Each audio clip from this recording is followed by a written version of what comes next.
What if I told you that Jesus' story has a secret British chapter?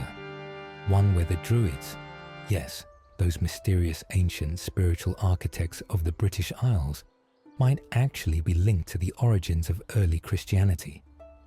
In Jesus, the Master Builder, Gordon Strachan uncovers jaw-dropping evidence connecting Jesus, the Druids, and the spiritual powerhouses of Cornwall and Glastonbury. Curious? Stay with me till the end, because this secret link could rewrite history as we know it. Welcome back, truth seekers. This channel is the newest place for deep dives into ancient mysteries, hidden wisdom, and esoteric secrets. I'm your guide to the mysteries lurking just beneath the surface of history. If you want to unlock the real stories behind spiritual legends, hit subscribe and join our tribe. All right, time to uncover some secrets. First off, who's Gordon Strachan? A historian and spiritual detective who traveled sacred lands and mystic landscapes to unravel the mysterious ties between Jesus' teachings and the ancient spiritual traditions of Britain.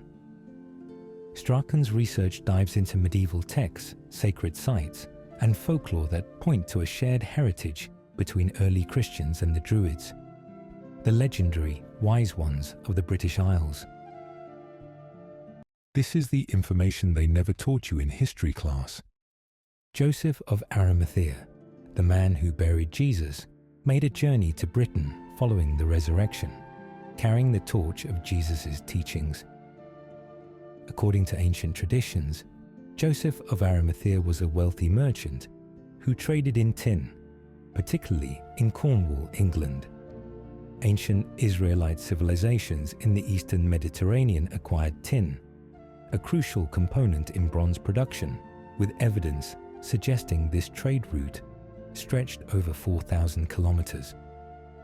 Strachan found that Joseph was more than just a follower of Jesus. He was perhaps even his uncle. There are legends of a young Jesus traveling to Cornwall and Glastonbury with Joseph, encountering the Druids and learning from their wisdom. William Blake's poem Jerusalem, later adapted into a hymn, draws heavily on this myth, imagining Jesus walking on England's mountains green. Glastonbury is famous for its Arthurian legends and the story of Joseph, who is said to have brought the Holy Grail, the cup used at the Last Supper, to Britain. A legend also claims that Joseph planted his staff in Glastonbury, which sprouted into a thorn bush, now known as the Glastonbury thorn. Joseph returned to Britain after Jesus' death and resurrection and is said to have begun establishing early Christian communities in Cornwall and Glastonbury. These places were already sacred to the Druids, full of stone circles and spiritual power. The fascinating part: early British churches blend Christian symbolism with Druidic sacred geometry and cosmic alignments. It's like Joseph was planting a secret seed, merging Jesus' spiritual blueprint with ancient Druidic wisdom. This hidden fusion is written into the landscape and architecture of early Christian Britain. Here's where it gets really exciting. Strachan shows that Jesus' teachings have surprising parallels with Druidic beliefs. Both spoke in riddles and parables, emphasizing sacred spaces where heaven and earth meet. The Druids were known for their stone circles, groves, and temples aligned with the stars, essentially cosmic architects. Jesus called himself the cornerstone, the vital stone holding the spiritual temple together.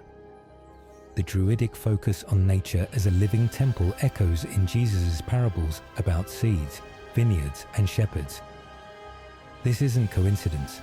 Strachan argues it's evidence of a shared spiritual architecture, hidden for centuries. Strachan uncovers that early Christian architecture in Britain, think Glastonbury Abbey and Cornwall's ancient churches, is filled with sacred geometry. Golden ratios, Fibonacci spirals, and star alignments were no accident. These architectural secrets mirror the cosmic designs found in Druidic monuments like Stonehenge. So here's the big reveal. Gordon Strachan's Jesus the Master Builder shows us that Jesus' story isn't just Middle Eastern. It has deep roots in British soil, intertwined with Druidic wisdom and sacred architecture. Joseph of Arimathea's British mission, the spiritual language shared by Jesus and the Druids, and the sacred geometry in early Christian sites all point to a hidden tradition. This secret lineage redefines Jesus not just as a carpenter, but as a master builder of spiritual temples, linking heaven, earth, and ancient Britain. This is part 1 of a series I am making exploring the hidden origins of Christianity in Britain. If you enjoyed this dive into hidden wisdom, hit that subscribe button for more mind-expanding explorations. Drop a comment below. Do you think a young Jesus traveled to Britain? Share this video with fellow seekers. Remember, the deepest truths are often hidden in plain sight, waiting for the master builder in you to uncover them. Thanks for watching. Catch you in the next mystery.